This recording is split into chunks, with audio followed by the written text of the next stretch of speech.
নদীর উপরে গিয়ে সূর্য দেখতে চাই। তুমি আমাকে নদীর উপরে যাওয়ার অনুমতি দাও মা। না না, নদীর উপরে যাওয়া যাবে না। একে তো তার উপর এখন বর্ষাকাল চলছে, নদীতে অনেক স্রোত, আর তুই অনেক ছোট, নদীর স্রোতে তুই নিজেকে আটকাতে পারবি না। মা, আমার অনেক দিনের শখ, আমি পানির উপর থেকে নিজের চোখে সূর্য দেখবো। তুমি আমাকে অনুমতি দাও মা।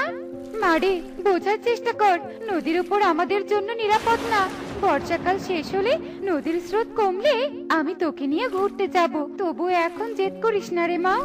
আমার কিচ্ছু হবে না মা, আমি আজ যাবই যাবো। তুমি আমাকে আগের মতো ভালোই বাসো না, তাই তো অনুমতি দিচ্ছ না। বেশ, দিলাম অনুমতি। তবে শোন, আকাশে বৃষ্টির আভাস পেলে আর স্রোতের চাপ বেশি হলে দেরি না করে তাড়াতাড়ি ফিরে আসবি, কিন্তু আমি তোর অপেক্ষায় থাকবো রে মা।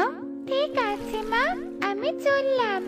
লাল মাছ তার মায়ের কাছে বিদায় নিয়ে নদীর পাড়ে আসার উদ্দেশ্যে চলতে থাকে, আর কিছুক্ষণের মধ্যেই লাল মাছ নদীর পাড়ে চলে আসে। আরে বাহ, কি সুন্দর নদীর পাড়ের সৌন্দর্য! আহা, একদম চোখটা জুড়িয়ে গেল। আর সূর্যটাও কি সুন্দর রোদ দিচ্ছে। আজ আমি মনের সুখে এখানে ঘুরবো আর আনন্দ উপভোগ করবো। লাল মাছ মনের আনন্দে এদিক থেকে ওদিক ঘুরে বেড়াতে থাকে। এভাবে আরো বেশ কিছুদিন কেটে যায়। হঠাৎ করেই আকাশের সূর্য কালো মেঘে ঢেকে যায়, আর সাথে সাথেই ঝমঝমিয়ে বৃষ্টি পড়তে শুরু করে। সেই সাথে নদীর স্রোত ভীষণ বেড়ে যায়। আয় হায়, বৃষ্টি শুরু হয়ে গেল। মা তো বলেছিল বৃষ্টির আগে ফিরে যেতে। এখন আমি কি করব? স্রোতের কারণে তো সামনে একটুও এগোতে পারছি না। লাল মাছ যখন এসব বলছিল, ঠিক তখন বিশাল বড় একটা ঢেউ আসে, আর ঢেউয়ের ধাক্কায় লাল মাছ ছিটকে গিয়ে পাশে থাকা একটা ধানের খেতে পড়ে। আমি কোথায় এলাম? এখানে তো কোম্পানি আর জঙ্গল কেন? তবে কি আমি ঢেউয়ের কারণে নদী থেকে অন্য কোথাও এসেছি? হায় হায়, আমি তো কোনো রাস্তাই দেখছি না। এবার আমি ফিরে যাব কি করে? মা, বাঁচাও, আমাকে বাঁচাও, আমি আটকে পড়ে গেছি মা। লাল মাছ কান্না করতে থাকে। কিছুক্ষণের মধ্যেই বৃষ্টি কমে যায়। এদিকে টোনা, আজ ঘরে কোনো খাবার নেই। ঘরে কোনো খাবার নেই? তুমি আমাকে আগে বলনি কেন? আগে বললে তো আমি খাবার নিয়ে আসতাম।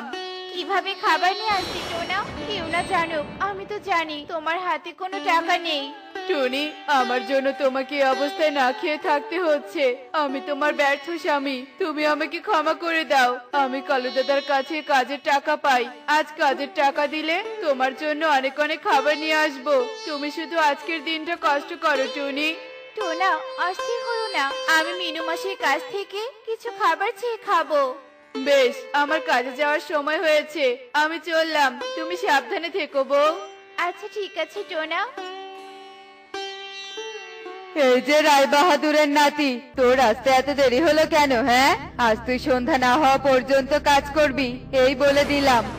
দাদা, তুমি যতক্ষণ বলবে ততক্ষণ কাজ করব। তার আগে তুমি আমার বাকি কাজের টাকাগুলো দিয়ে দাও। আজ বাকি কাজের টাকাগুলো না দিলে আমি কোনো কাজই করব না। মগের মুল্লুক, তাই না? টাকা তুই সময় হলেই পাবি। যা, আগে নদীর পাড়ের ক্ষেতের ধানগুলো কেটে নিয়ে আয়, তারপর ভেবে দেখছি তোকে টাকা দেয়া যায় কিনা। দাদা, দয়া করো, টাকার অভাবে আমার গর্ভবতী বউটা না খেয়ে আছে। আজ তুমি টাকা না দিলে যে সর্বনাশ হয়ে যাবে। ঠিক আছে ঠিক আছে, বললামই তো কাজ শেষে টাকা দিব। এবার যা কাজে, বকবক না করে কাজে যা। আচ্ছা ঠিক আছে দাদা। টোনা কালুর কথা মতো তার নদীর পাড়ের ধান খেতে চলে আসে আর ধান কাটতে থাকে। ঠিক তখনই টোনা আর্তনাদ শুনতে পায়। আমি মায়ের কাছে যাব, আমাকে কেউ সাহায্য করো। মা, নিয়ে যাও, আমাকে নিয়ে যাও। এ কি, এই ভরা ধান খেতে কে ভাবে সাহায্য চাচ্ছে? কে কে সাহায্য চাচ্ছে? আমার সামনে চলে এসো। এই তো আমি লাল মাছ, সাহায্য চাচ্ছি, আমাকে সাহায্য করো, দয়া করে আমাকে সাহায্য করো। ধান খেতে লাল মাছ? সেই লাল মাছ আবার কথা বলতে পারে? হায় হায়, এই লাল মাছ, তুমি কিভাবে কথা বলতে পারো? আর তোমাকে আমি কি সাহায্য করব? আমি কোনো সাধারণ মাছ নই, আমি হইলাম নদীর তলদেশে থাকা চাতুরানী মাছের ছানা। আমি নদীর তলদেশ থেকে ঘুরতে এসে এখানে আটকে পড়েছি। দয়া করে আমাকে নদীতে ছেড়ে দাও, আমি আমার মায়ের কাছে কাছে যাব। বুঝতে পেরেছি লাল মাছ, কান্না করো না, আমি এক্ষুনি তোমাকে নদীতে ছেড়ে দিচ্ছি। এই বলে টোনা লাল মাছকে তুলে ধান ক্ষেত থেকে নদীতে ছেড়ে দেয়। আর ঠিক তখনই সেখানে রানী মাছ চলে আসে। আমার ছানা, তুই কোথায় ছিলি সোনা? আমি তোকে সেই কখন থেকে খুঁজছি। আমার অনেক চিন্তা হচ্ছিল রে মা। ওই পাখিটা তোর ক্ষতি করতে চাচ্ছে নাকি? না মা, আমি বৃষ্টি আর স্রোতের কারণে ওই পাশের ধান খেতে আটকা পড়েছিলাম। এই পাখি আঙ্কেলটা আমাকে উদ্ধার করে এখানে নিয়ে আসে। পাখি আঙ্কেলটা অনেক ভালো মা। তাই টোনা পাখি, তোমাকে অনেক ধন্যবাদ আমার ছানাকে সাহায্য করার জন্য। মা, শুধু ধন্যবাদ দিলে হবে না, তুমি পাখি আঙ্কেলকে পুরস্কার দিয়ে উপকৃত করো। হ্যাঁ, পুরস্কার তো অবশ্যই দিব। এই কাঠিটা জাদুই, আজ থেকে তুমি যাই চাইবে এই কাঠিটা তোমাকে তাই দিবে, একদম সোনার মোহর থেকে শুরু করে খাবার পর্যন্ত। এত দামি উপহার তুমি আমাকে দিলে রানী মাছ, তোমাকে অনেক ধন্যবাদ। এই উপহারের কথা আমি জীবনেও ভুলবো না। হয়েছে টোনা পাখি, আর প্রশংসা করতে হবে না, আমাদের দেরি হয়ে যাচ্ছে, এবার আমরা আসি। আর হ্যাঁ, কখনো কোনো দরকার হলে আমাদের স্মরণ করবে, কেমন? আচ্ছা ঠিক আছে রানী মাছ। রানী মাছ আর লাল মাছ টোনার কাছে বিদায় নিয়ে চলে যায়। এদিকে টোনাও জাদুই কাঠি নিয়ে বাড়িতে চলে আসে আর টুনিকে সব খুলে বলে। সব শুনে টুনি বেশ খুশি হয় আর বলে, যে তোমাকে এত সুন্দর উপহার দিয়েছে তাকে অনেক ধন্যবাদ। আজ থেকে তোমাকে আর অন্যের জমিতে কাজ করতে হবে না টোনা। শুধু কাজ নয় টুনি, আমাদেরকে আর না খেয়েও থাকতে হবে না। এই জাদুর কাঠি আমাদের সব অভাব দূর করবে। টোনা, আমাদের অভাব দূর হলে আমরা বনের গরিব পাখিদেরকেও সাহায্য করব, কেমন? আচ্ছা ঠিক আছে টুনি, তুমি যা বলবে তাই হবে। বড্ড ক্ষুধা লেগেছে টোনা, আর দেরি করো না, জাদুর কাঠির কাছে কিছু খাবার চাও, খেয়ে একটু পেটটা ঠান্ডা করি। হ্যাঁ হ্যাঁ গো, চাচ্ছি। জাদুর কাঠি, আমাদের কিছু খাবার দাও। টোনা এভাবে বলার সাথে সাথে জাদুই কাঠি সুস্বাদু খাবার প্রকট করে। টোনা টুনি বেশ তৃপ্তির সাথে সেই খাবার খেতে থাকে। অন্যদিকে, কি রে, কি দেখে আসলি? টোনা কি সব কাজ শেষ করেছে? কি আর বলবো দাদা, সব কাজ শেষ করা তো দূরের কথা, ও একটা ধানের গাছও কাটেনি। বলিস কি? তা এতক্ষণ ধরে তাহলে ওখানে কি করছে? ও তো ধান খেতে নেই দাদা, মনে হয় বাড়িতে আছে। বজ্জাত, কাজ না করে বাড়িতে গিয়েছে। এই চল তো ওর বাড়িতে গিয়ে শুনে আসি কেন আজ কাজ থেকে বাড়িতে গেছে। ঠিক আছে দাদা, চলো। এই টোনা, এই তুই কাজ না করে বাড়িতে কি করছিস শুনি? এখনো সময় আছে, কাজে গিয়ে লেগে পড়, নয়তো তোকে আর টাকা দিব না। আমাকে আর কাজ করতে হবে না, আর তোমার টাকা আমার লাগবে না। আমি জাদুর কাঠি পেয়েছি, তা দিয়েই আমার সংসার চলবে। কি বললি? তুই জাদুর কাঠি পেয়েছিস? কোথায়, কিভাবে? খুলে বলতো দেখি, সব শুনবো আমি। হ্যাঁ বলছি, শোনো। টোনা সরল মনে কালুকে সব ঘটনা খুলে বলে। সব শুনে কালু ভীষণ লোভে পড়ে যায়। তুই আমার জমিতে একটা লাল মাছ পেয়েছিস, আর সেই লাল মাছকে সাহায্য করার কারণে জাদুই কাঠি পেয়েছিস, তাই তো? হ্যাঁ হ্যাঁ দাদা, তাই। ওই জাদুই কাঠির আসল মালিক তুই না, বরং আমি। তাই বেশি দেরি না করে ওই জাদুই কাঠি আমার হাতে তুলে দে, নয়তো কিন্তু খুব খারাপ হয়ে যাবে। ওই জাদুর কাঠি আমার, ওটা আমি কখনো তোমাকে দিব না। তুই দিবি না? তোর ঘাড় দিবে। এই কবুতর, ওর ঘর থেকে জাদুই কাঠি খুঁজে এনে আমার হাতে দে। ঠিক আছে দাদা। না, তুমি এমনটা করতে পারো না। যাবে না আবার ঘরে। দাঁড়াও, দাঁড়াও বলছি। কবুতর টোনার কোনো কথা না শুনে ঘরে প্রবেশ করে আর জাদুই কাঠি খুঁজতে থাকে। কিছুক্ষণ খোঁজার পর জাদুই কাঠি পেয়ে যায় আর জাদুই কাঠি এনে কালুর হাতে তুলে দেয়। এই জাদুই কাঠি এখন থেকে আমার। বজ্জাত লোভী, ওই জাদুর কাঠি দিয়েই তুই কিছুই করতে পারবি না, কারণ জাদুর কাঠি আমার কথা ছাড়া আর কারো কথাই শোনে না। দাঁড়া, তোর লোভের শাস্তি আমি এক্ষুনি দিচ্ছি। জাদুর কাঠি, শাস্তি দাও তুই লোভীকে, আর তুমি এক্ষুনি আমার হাতে চলে এসো। ওরে মারে, এই কাঠি তোর হেব্বি সাংঘাতিক। কবুতর রে কবুতর, বাঁচতে চাইলে পালা। কবুতর পালিয়ে যায়। ওরে বাবারে, আমার আমার ভুল হয়েছে রে টোনা। টোনা আমাকে ক্ষমা করে দে, আমি আর লোভ করব না। ওরে বাবা রে বাবা, সর্বনাশ রে কালু, তুই পালা। কালুও পালিয়ে যায়। এদিকে টোনা আর টুনি বেশ সুখে দিন কাটাতে থাকে। এমনই সব মজার মজার শিক্ষণীয় টুনি পাখির গল্প দেখতে আমাদের পাশেই থেকো। আর গল্পগুলো কেমন হচ্ছে তা কমেন্টে জানাতে ভুলো না কিন্তু। Bye bye. হয়েছে আর না, আর আমি ওই টুনিদের কোনো সুযোগ দিব না। এই টোনা টুনি, ঘর থেকে বের হ, বের হ বলছি। কি হয়েছে ঈগল দাদা, তুমি হঠাৎ এখানে? আর তুমি এত রেগে আছো কেন? রাখবো না তো কি করবো? হ্যাঁ, আজ 2 মাস হয়ে গেল, তোদের ভাড়া দেওয়ার কোনো নামই নেই। ঈগল দাদা, এই মাসটা শুধু সময় দাও না গো, আমি সামনের মাসেই তোমাকে সব টাকা বুঝিয়ে দিয়ে আসবো। না না, আমি তোদের কোনো সময় দিতে পারবো না, তোরা আজকেই আমার বাড়ি ছেড়ে চলে যা। এভাবে বলছো কেন ঈগল দাদা? আমরা কোথায় গিয়ে থাকবো, কোথায় যাব? দয়া করে আমাদের একটু সময় দাও। বললাম তো, আর কোনো সুযোগ সময় আমি তোদের দিতে পারবো না। কথা না বাড়িয়ে চুপচাপ আমার বাড়ি থেকে বেরিয়ে যা। এরপর টোনাটুনি আর কোনো উপায় না পেয়ে চুপচাপ ঈগলের বাড়ি ছেড়ে চলে যায়। আর সেখান থেকে তারা নদীর ধারে গেলে সেখানে অনেক সাদা পাথর পড়ে থাকতে দেখে। টোনা, দেখো কত সাদা পাথর, আর কি সুন্দর দেখতে। আর সাদা পাথর কোথায় থাকবো, কি করব কিছুই বুঝতে পারছি না। ঈগল দাদা এভাবে বের না করে দিলেও পারতো। এখন যে খুব চিন্তা হচ্ছে আমার। চিন্তা তো আমারও হচ্ছে টোনা। এই শোনো টোনা, আমার মাথায় না একটা বুদ্ধি এসেছে। চলো না, আমরা এই সাদা পাথর দিয়ে সুন্দর একটা সাদা বাড়ি বানাই। কিন্তু সাদা পাথরগুলো দিয়ে বাড়ি বানাতে যে অনেক সময় লাগবে, আর কষ্টও অনেক হবে। আরে ওটা কোনো ব্যাপার না, কিন্তু একবার যদি আমরা এই বাড়িটা বানাই তাহলে ভাবো বাড়িটা দেখতে কত সুন্দর হবে। কথাটা তুমি মন্দ বলনি। আচ্ছা ঠিক আছে, তাহলে চলো আর দেরি না করে কাজে লেগে পড়ি। এরপর টোনাটুনি মিলে একটি ঠেলা গাড়িতে করে অল্প অল্প করে পাথর নিয়ে বনে যেতে থাকে। আর কিছু দূর পথ যেতেই তাদের ময়ূর ময়ূরীর সাথে দেখা হয়ে যায়। টোনা, এই সাদা পাথরগুলো নিয়ে কোথায় যাচ্ছিস, আর কি করবি এগুলো দিয়ে? হ্যাঁ, আমাদের থাকার জন্য একটা বাড়ি বানাবো গো ময়ূর দাদা, তাই এই সাদা পাথরগুলো দুজনে মিলে জমাচ্ছি। কি সাদা পাথর দিয়ে বাড়ি? এ আবার কেমন বাড়ি হবে গো? এই টুনি, তোরা কিভাবে বাড়ি বানাবি? তা বানালেই দেখতে পারবি। এখন আমরা গেলাম, সময় নষ্ট করা যাবে না। তুমি আমাদের বাড়ি দেখতে এসো কেমন? আর এভাবে বেশ কিছুদিন কেটে গেলে টোনাটুনির সাদা বাড়ি অর্ধেক সম্পূর্ণ হয়ে যায়। আর যে কেউ সেই পথ দিয়ে যেতে ধরলে সেই অর্ধেক সাদা বাড়ি দেখে অবাক হয়ে যায়।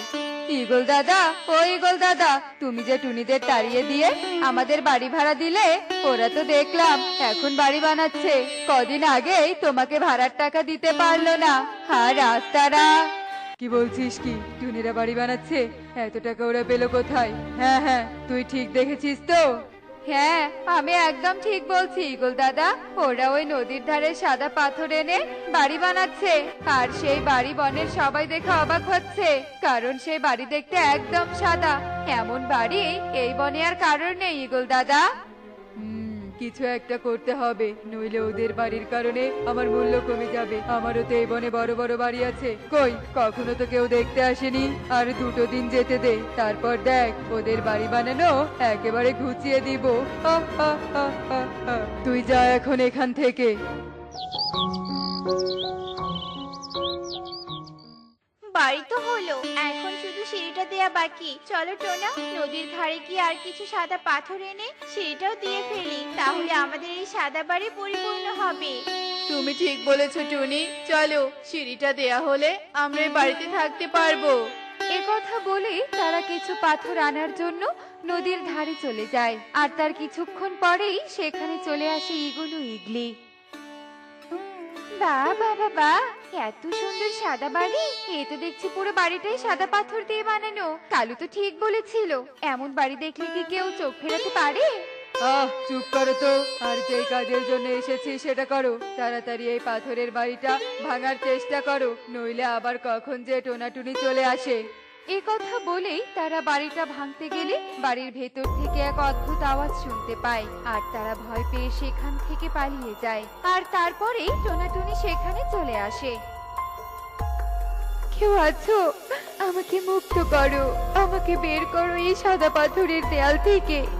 আমি যে এখানে এক মুহূর্ত থাকতে পারছি না। কে কে কথা বললো? সামনে এসো। কে কথা বললো এই মাত্র? টোনা, এখানে যে আমরা দুজন ছাড়া আর কেউ নেই, তাহলে কে কথা বললো? আমার তো খুব ভয় করছে এখন। আমাকে ভয় পেও না, আসলে আমি এক পরী। তোমাদের এই সাদা পাথরের দেয়ালে আমি বন্দি। আমাকে বের করো এখান থেকে। তোমাকে বের করতে হলে যে আমাদের এই শখের বাড়িটা ভাঙতে হবে। আর কিছুক্ষণ আগেই তো দেয়ালটা ভালো ছিল, তাহলে তুমি এখানে বন্দি হলে কি করে? না না, বাড়ি ভাঙতে হবে না, আমি তোমাদের উপায় বলে দিব। আর তোমরা যখন নদীর ধারে গিয়েছিলে তখন এই তো পেয়েছি একটা মনের মতো জিনিস। ওরে পড়ে রে, আমি তোকে এখন এই সাদা পাথরের দেয়ালে বন্দি করে রাখবো। তুই আর মুক্ত হতে পারবি না। আর ততক্ষণে আমি আমার সব মনোবাসনা পূরণ করে ফেলবো। তারপরে এগুলি এসেছিল, কিন্তু আমার কণ্ঠ শুনতে পেয়ে পালিয়ে যায়। ও, তাহলে এই ব্যাপার। এখন বলো তো, আমরা তোমাকে কিভাবে মুক্ত করতে পারবো? তোমাকে মুক্ত না করলে যে আমরা এই বাড়িতেও থাকতে পারবো না। শোনো তবে, ওই রাক্ষসী আমার জাদুই কাঠিটা ঝুমঝুম গুহায় লুকিয়ে রেখেছে। তোমাদের শুধু ওই জাদুই কাঠিটা আনতে হবে। কিন্তু এই ঝুমঝুম গুহাটা আবার কোথায়? আমরা কিভাবে যাব ওখানে? সে পথ তুমি বলে দাও। ওই ঝুমঝুম গুহাটা অবস্থিত পরিদের নিষিদ্ধ অরণ্যের সীমানায়, কিন্তু তোমরা সেখানে খুব সহজেই যেতে পারবে। কিন্তু হ্যাঁ, তোমাদের দুটো বাধা পেরোতে হবে। কি বাধা? তাও আবার দুটো? হ্যাঁ, দুটো বাধা। বাধা দুটোর মধ্যে প্রথমে ঝিলিক ধুলোর চাকুতি পার হতে হবে, আর তারপর মায়ালতার দরজা পার হলেই তোমরা পৌঁছে যাবে ঝুমঝুম গুহায়। আচ্ছা ঠিক আছে পরি, তুমি চিন্তা করো না, আমরা এক্ষুনি তোমার জাদুর কাঠি আনার উদ্দেশ্যে রওনা দিচ্ছি। এরপর তারা সেখান থেকে চলে যায়। আর কিছু দূর পথ যেতেই তারা চলে যায় সেই ঝিলিক ধুলোর চাকুতির সামনে। টোনা, আমার তো মনে হচ্ছে এটাই সেই ঝিলিক ধুলোর চাকুতি। এখন আমরা সামনে কিভাবে যাব? সামনে যে কিছুই দেখা যাচ্ছে না, শুধু ধুলোই ধুলো। সেটাই তো ভাবছি। আচ্ছা শোনো টুনি, চোখ বন্ধ করে এই ঝিলিক ধুলোর চাকুতির মধ্যে দিয়ে যেতে হবে। ভুলেও এর মধ্যে থাকা অবস্থায় চোখ খুলবে না। এরপর তারা দুজনেই চোখ বন্ধ করে নিমিষেই সেই ঝিলিক ধুলোর চাকুতি পার করে ফেলে। আর তারপরেই তারা পৌঁছে যায় মায়ালতার সেই দরজার সামনে। আরে, এই মায়ালতার দরজা যে একা একাই খুলে গেল। তাই তো, চলো তো টোনা ভিতরে গিয়ে দেখি, হয়তো এটাই সেই ঝুমঝুম গুহার দরজা। ওই দেখো টোনা, ওই যে পরীর জাদুর কাঠি। চলো তাড়াতাড়ি ওই কাঠি নিয়ে বাড়ি ফিরে যাই। ঠিক বলেছো টুনি, এমনি অনেক দেরি হয়ে গেছে, আর দেরি করা যাবে না, তাড়াতাড়ি নিয়ে যেতে হবে। এই জায়গাটা বেশি সুবিধার মনে হচ্ছে না।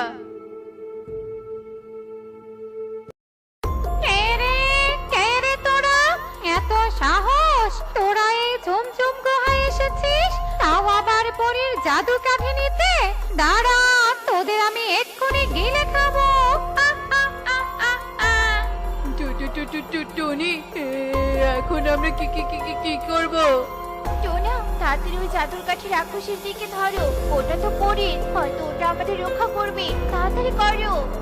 এই, না না, আমি এই সাধারণ বাঘের হাতে শেষ হতে পারি না।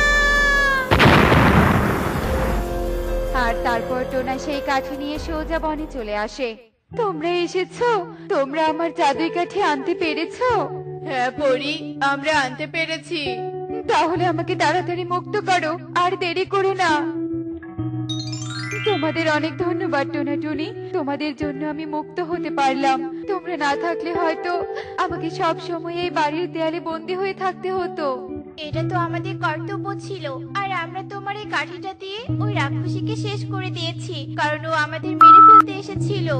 ঠিক কাজ করেছো তোমরা। তোমরা যদি না মারতে, তাহলে আমি এখান থেকে গিয়ে ওকে মারতাম। ও অনেক জ্বালিয়েছে আমাকে।